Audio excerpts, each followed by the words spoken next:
This is the agenda for the regular board meeting. Thank you, Juan, for being available in case questions were asked. This is Tuesday, July the 9th, 2024. We're in the Board of Supervisors hearing room, Melody Lane, Bisbee. Excuse me, pursuant to ARS 38-431.02H, the public will have physical access to the meeting place 15 minutes prior to the start of the meeting. Any item on this agenda is open for discussion and possible action. And if you would join me, please, and stand for the Pledge of Allegiance. I pledge allegiance to the flag of the United States of America and to the republic for which it stands, one nation, under God, indivisible, with liberty and justice for all. Thank you. You may be seated. The order or deletion of any item on this agenda is subject to modification at this meeting, and the board may vote to recess into executive session for the purpose of obtaining legal advice from the board's attorney on any matter listed on the agenda pursuant to ARS 38-431.03A3. We begin again with the roll call. District 1. Crosby is here. District 2, Supervisor English is present. District 3. We have a complete board. Members of the public may attend this meeting by Microsoft Teams computer or mobile app, or by phone by calling 602-609-7513 or 888-680-86714, conference ID 521-380-845#. If you have trouble accessing the meeting remotely, call 520-432-9200 for direction. The board may permit public comment during the discussion of any item on this agenda. To speak on an agenda item or during the call to the public, complete and return the speaker request form to the clerk of the board by 9 a.m. on the day of the meeting. Note that some attachments may be updated after the agenda is published, and this means that some presentation materials displayed at the board meeting may differ slightly from the attached version. Call to the public. I believe I have two people in person. The first one is Dan Baker. If you would come forward, give your name and address, and you have 3 minutes, Dan. And we cannot respond to call to the public. I'm sorry, it's still on the truth of taxation one? Is this that one or? No, you're supposed to speak on the call to the public on an issue that's not on the agenda. Oh, one of them would be what I find here now is planning and zoning, and I just spoke with another county's LEPC. Like I let you know last time I was in here, the county has already produced 100,000 tons of lead in the 10 solar factories we have. How many tons of cadmium? Again, we have to do a disclosure to the public.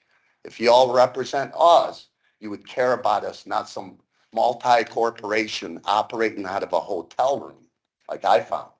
Somebody in here is attached to a hotel room. It's a fraud.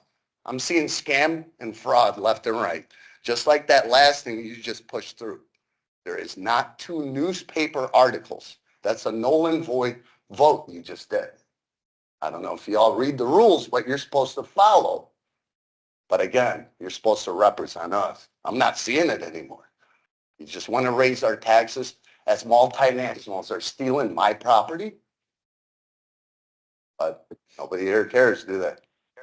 But yet you're under budget. You're 100 million. Did I see that right? 100 million short, but you let in 12,000 acres to multinationals with Chinese products, with Chinese data. That's what you're getting spoon-fed by a bunch of, I call it greenwashing, which is fraud. You know, so all them representation coming in, we're coming in with the truth. That's what I care about. Some actual truth and facts in this room.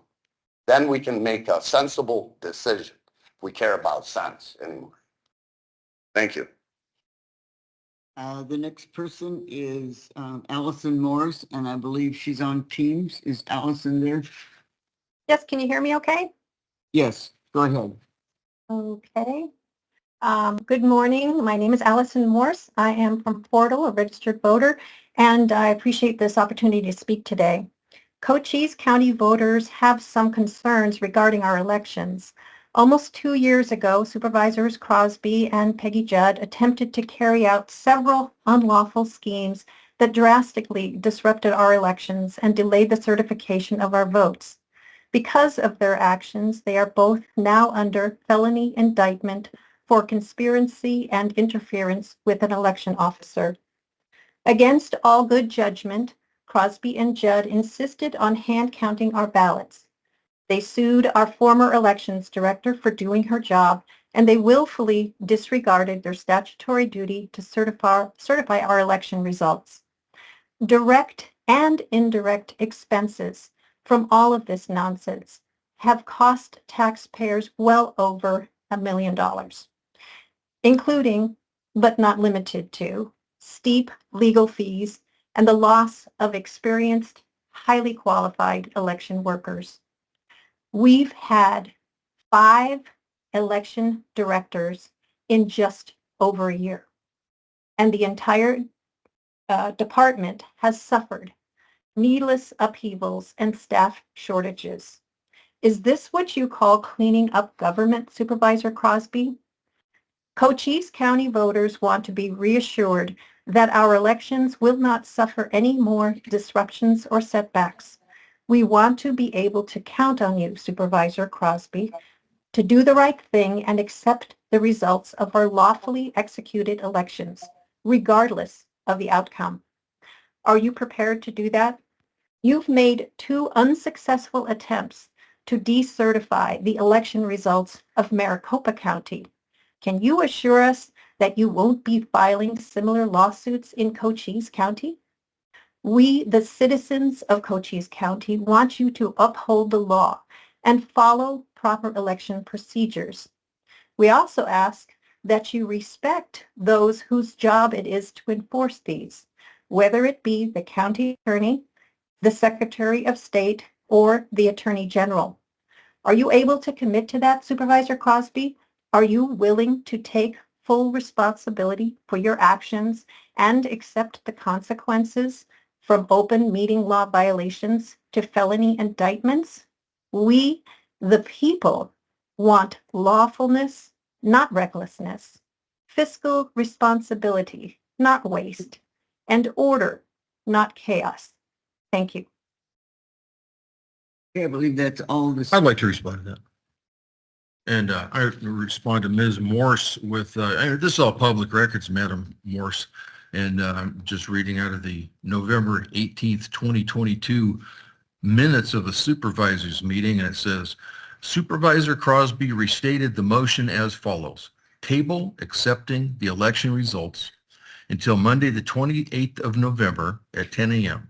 until such evidence about lawful certification by an accredited laboratory is presented and confirmed by persons with expertise in that field.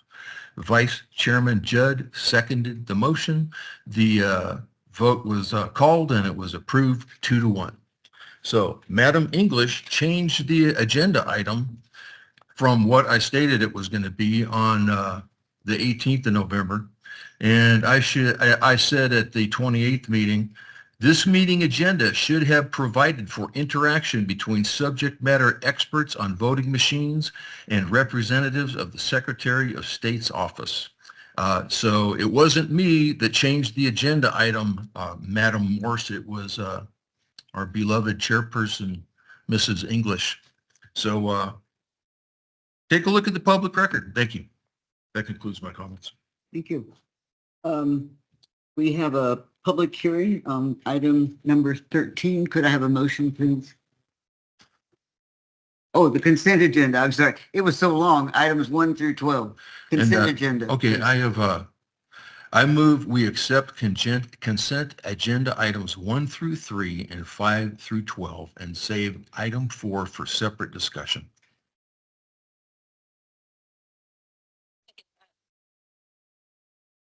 Okay. All those in favor of 1 through 3 and 4 through 12, Aye. say aye. Okay, now we have item number 4. Okay, now I have asked Ms. Lowenheim to produce the slides that have to do with the attachment for item number 4.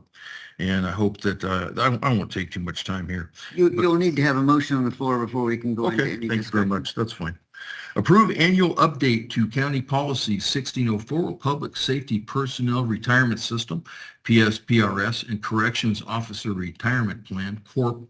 Pension funding effective July 9th, 2024, and formally accept the county's share of assets and liabilities under the system based on the system's actuarial valuation report.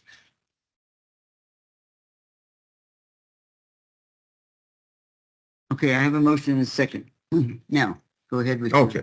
Madam Lowenheim, can we see a table C by any chance, which says funded ratio and unfunded ratios?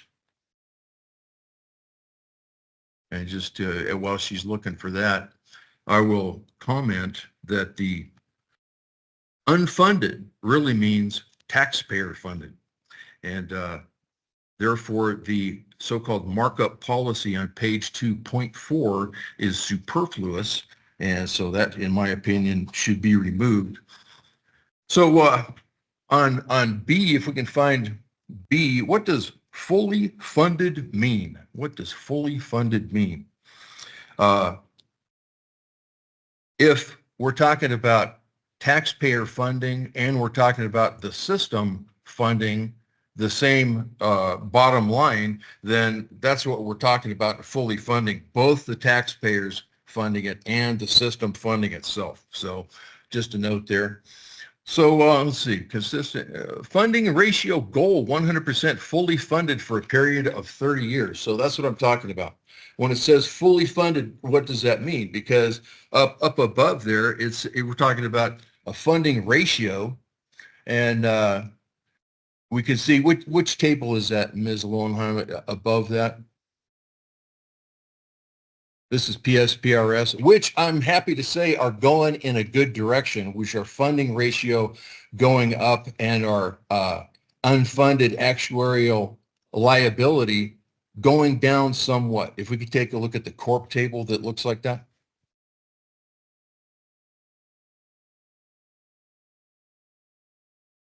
Okay, so there's a corp table. And you can see that the funded ratio is getting better, but the unfunded actuarial accrued liability is getting worse. I just want everybody to understand that. So it isn't like we're out of the woods. And another thing that I'd like to comment on, which is a common misconception, is that this is like a mortgage, and the more we pay on it, the lower it goes, but that is not the case. It has to do with how many employees are currently employed and contributing into the system, and how many employees are retired and withdrawing from the system. Those are the primary factors there, okay? So let's take a look at Roman numeral C, or correction, Roman numeral 3 and table C. I'll go up a little bit, Roman numeral 3, table C, go down to a C. There you go. Okay. Now take a look at the, stop please. Okay, following information is from June 30th, 2023. So this is already a year old, and it isn't going to be updated, to my knowledge, for another 6 months, at which point it'll be a year and a half old. Okay, so when we're looking at these numbers and the the bad numbers are going up, just keep that in mind. It might be worse than a year late when it's a year and a half late in November. So if we take a look at Roman numeral 4 C, and it says, we want to ensure that the county is meeting its funding goals. And the goal is stated as being fully funded, with no explanation of the failure of the system to fully fund itself. Therefore, if the system does not fully fund itself, the taxpayers make up for it. Okay, so we're looking at it rates about 50%. So the taxpayers are paying half, the system is paying about half, whether it's 58% or whatever it is. It's not looking good. So everybody needs to realize that this is a big, huge problem, especially where I live in Sierra Vista, where the amounts are equal. So whatever you see as liabilities for the county is double for Sierra Vista residents who live in Sierra Vista and in the county. So 3B is meaningless without clarification of 100% fully funded. And I wonder, is the county going to pay back the taxpayer-funded portion of the 30-year period at some point? That's a rhetorical answer of no. But if it was yes, if the county was going to pay back the taxpayers, where would they get the money from? The taxpayers. Okay. So I don't find that this record or this document is particularly good. Is the report simply intended to whitewash the PSPRS disaster, which should have been addressed prior to considering implementation of further taxes? And to Mr. Greathouse, earlier comment, the government causes inflation. I believe that you touched on that a little bit. That concludes my comments, Madam Chair. Okay, I think that for the benefit of the public or the audience that's here, we bring this to the attention every year of the personnel, public safety and corrections officers retirement plan. So the public has knowledge of the fact that it is not fully funded, but we are working toward that goal because it is our responsibility to support those public safety and corrections officers who served us well and are in the retirement system.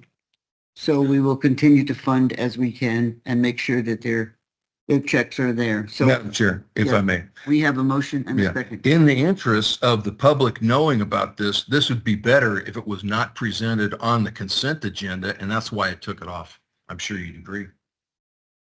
I hope they feel knowledgeable about it now. Ms. Judd, you have any comments or are you ready for a vote? What'd she say? She does not. Okay, so we have a motion and a second, so I'm going to call for the vote. All those in favor say aye. Aye. Chair votes aye. All those that oppose? I think it's a poorly written policy, nay. Okay, so we have 1 nay, 2 ayes, and it is approved. And now we move on to item number 13, which is going to be a public hearing after I have a motion. Madam Chair, I move we approve Series 09 Liquor Store new liquor license application submitted by Andrea Lukowitz for Speedway number 2962, located at 5620 South Highway 92, Hereford, Arizona, 85615. Okay, we have a motion and a second, so I'm going to open the public hearing on this Series 9 liquor license. Laura?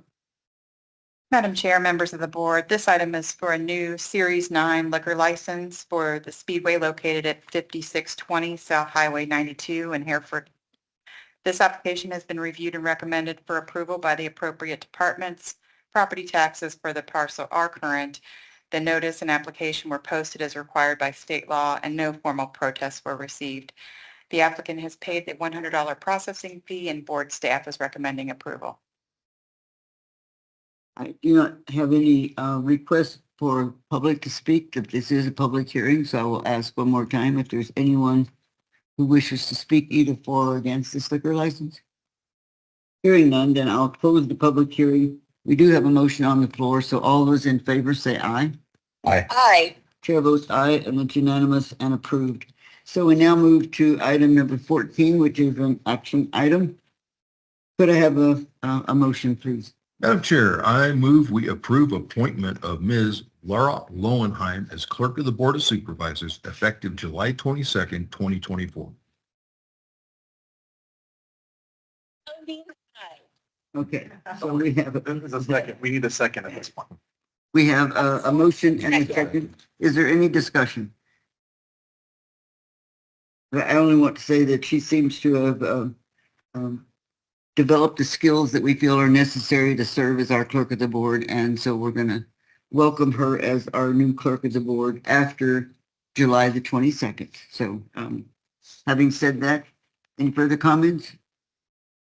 Hearing none, then I'll call for the vote. All those in favor say aye. Aye. Chair votes aye, and it's unanimous and approved. Welcome, Ms. Lordholm. In not an interim capacity this Yeah. time.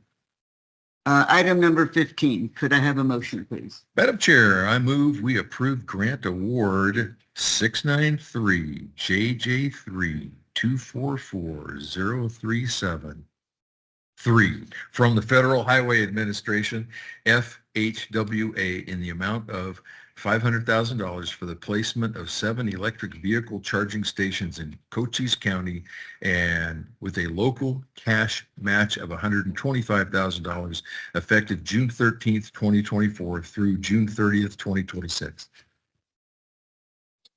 Okay, we have a motion and a second. Mr. Coxworth, did you Good morning, tell us Madam what you're Chair. going to do about this if we approve it? Morning, Madam Chair, members of the board. I've been instructed to go as quickly as possible, so I'll try to move through this as fast as I can. This is a grant to install 7 EV charging stations at 4 locations in the county. This was a highly competitive grant. Cochise County is one of 3 awardees in Arizona. The county is one of 3 awardees in the nation to receive the minimum grant award amount of $500,000. And Cochise County is the first non-Department of Transportation organization to have a grant application completed and approved by the Federal Highway Administration. The 20%, slide please. The 20% match requirement is the standard cash match for a Federal Highway Administration grant. To assist with the match, we are receiving assistance from the City of Wilcox and potentially the board's community enhancement funds. We are placing the EV charging stations in 4 locations in 3 communities, at least 2 charging stations in each Board of Supervisors district. As required by the grant, all charging stations are accessible for public use. To go over the locations, there will be 2 EV charging stations here at the Bisbee Melody Lane Complex. There will be 2 EV charging stations at the Coyo de Salud Complex in Sierra Vista, and 1 EV charging station at the Foothills office, also in Sierra Vista. And the final location is the slide says 1 EV charging station, but we were able to find in our budget the capacity to purchase 2 EV charging stations to place at the City of Wilcox City Hall and Visitor Center near their downtown. The vendor we have chosen for this project is Beam, which is a US-based company, and the units are manufactured in the US. The units are solar powered with battery storage to allow for charging when the sun is not shining or at night. No trenching is required to place these units, which streamlined the NEPA process. The units fit into a standard size parking space, and we are placing them near ADA parking spaces to provide ADA compliant EV charging. What I like most about these units is they are portable, they are easy to place, and we can relocate them if necessary. That concludes my presentation. I'm happy to answer any questions. Is there a charge for people to use these stations? For our grant application, we are not initially charging, although this can change in the future. These units are very low in maintenance cost. Since the units are solar powered, they are not connected to the county's utility meters. And the grant is covering the software and remote monitoring for management of the system for the next 5 years. Well, I wanted to ask that because the public is always interested in if we're spending the public funds or what benefit are they getting? And it appears as though this is really a free service for those people that have electric vehicles. It'll be a free service for those having electric vehicles, at least initially.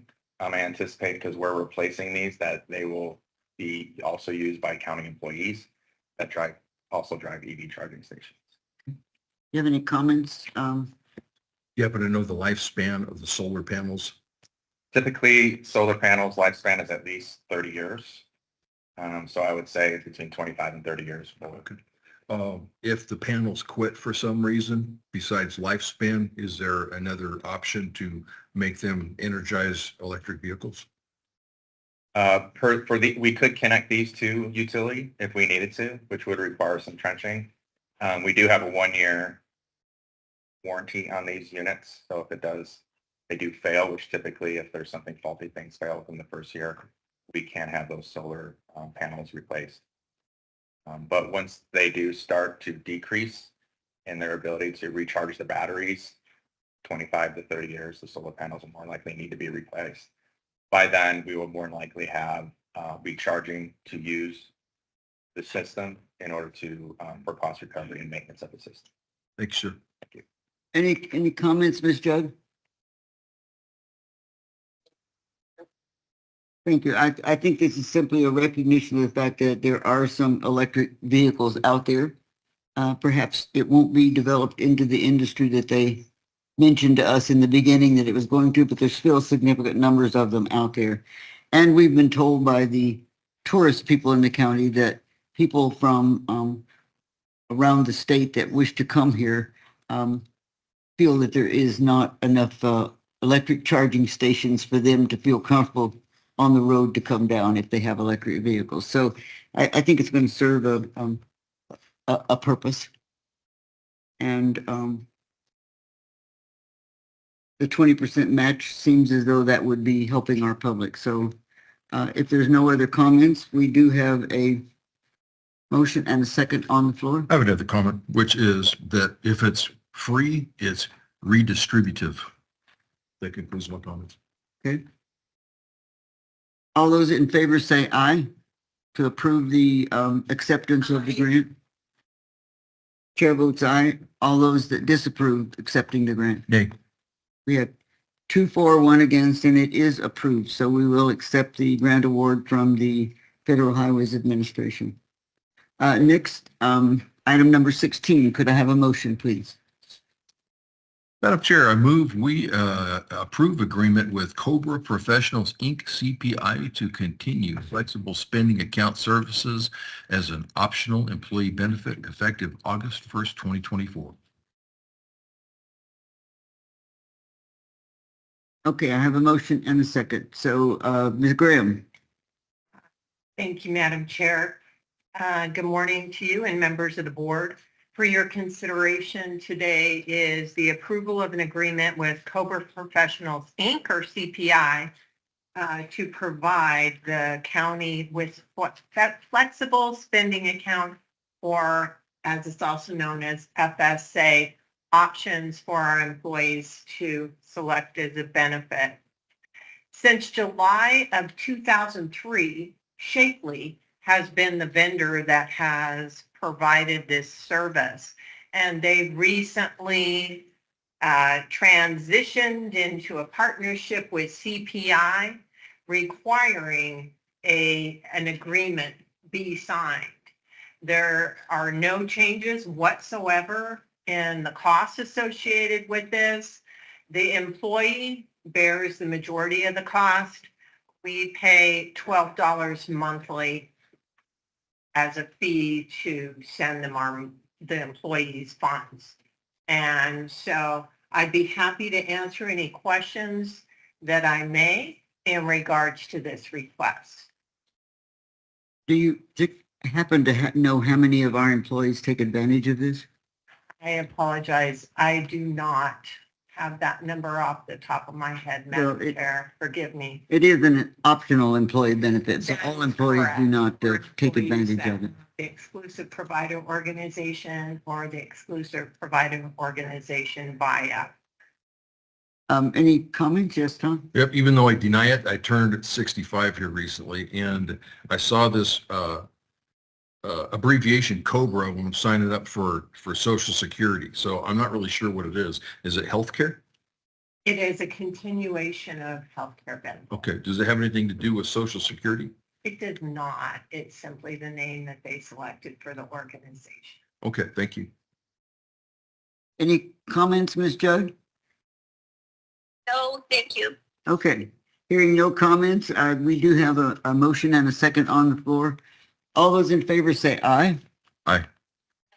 Chair votes aye, and it's unanimous and approved. Thank you. Thank you. State and federal legislation, the Legislature's gone home. They've done what they could to us in the name of saying for us.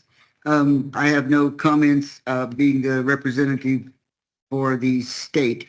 I don't know that there's anything that, ACO, but of course I know that, Ms. Judd and, Kathy Trelick will be attending the NACO convention, so maybe we'll get a report when they come back. Current events, District 1. Pass, thank you, Mayor. District 2, I'm going to pass after saying that I hope that all of you had a, I won't say cool 4th of July because we know that it wasn't cool anywhere, but that you did enjoy the freedoms that we enjoy here in this country and celebration of the 4th of July. So, District 3. I don't have anything, thank you. Okay. Having asked, the next meeting will be Tuesday, July the 23rd in the Board of Supervisors hearing room for the regular Board of Supervisors meeting. And having said that, this meeting is adjourned. Thank you all.